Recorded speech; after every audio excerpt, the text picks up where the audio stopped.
A girl was eating grapes in the desert and then threw them away and left. A monkey came and ate some of them.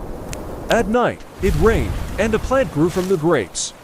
But due to the hot sun and strong wind, the grape plant soon dried up. Seeing the dry plant, the monkey went to a lake to fetch water and watered the plant. After that, the plant became a big grapevine with many grapes in just a few days. The monkey and birds came every day and ate the grapes, but one day, a bear came, uprooted the grape plant, and took it away. When the monkey saw this, he was so shocked that he started crying. Because you still have not liked and subscribed.